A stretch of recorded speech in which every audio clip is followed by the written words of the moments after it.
les 70 facettes de la Torah. J'avais fait juste une seule vidéo, je reviens. Avec la paracha Vaet Anan. Donc avec juste deux commentaires, deux versets. Deutéronome chapitre 3 verset 23. J'implorerai l'Éternel à cette époque en disant: toute heure peut convenir. À cette époque? Quand donc? Rabbi Israël de Salante dit à ce sujet que l'on ne vienne pas dire cette époque convient à la prière, et elle est bonne pour l'étude de la Torah, tandis que cette époque ne convient pas, elle n'est pas bonne. Aujourd'hui, je suis épuisé par un dur travail et de mauvaise humeur. Je n'ai pas de force, je n'ai pas de tête, je n'ai pas le temps. Quand je serai détendu, je prierai. Quand j'en aurai le temps, j'étudierai. Il ne faut pas parler ainsi.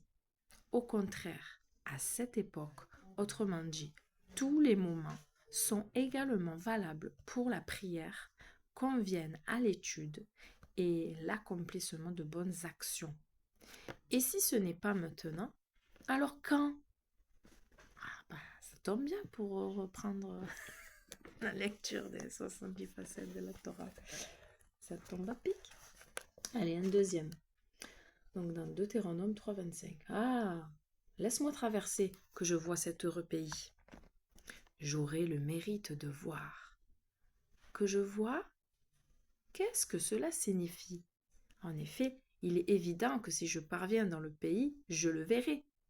C'est juste, mais comme le dit Rabbi Menahem Mendel de Kotsk, Moshe a prié pour demander que lorsqu'il viendrait dans le pays, le mérite lui soit accordé de voir seulement ce qu'il y avait de bon en lui. Cet heureux pays, et non pas de tomber dans le péché de voir ce qu'avaient vu les explorateurs. Fin pour aujourd'hui de la première montée de la paracha Vaet Anan.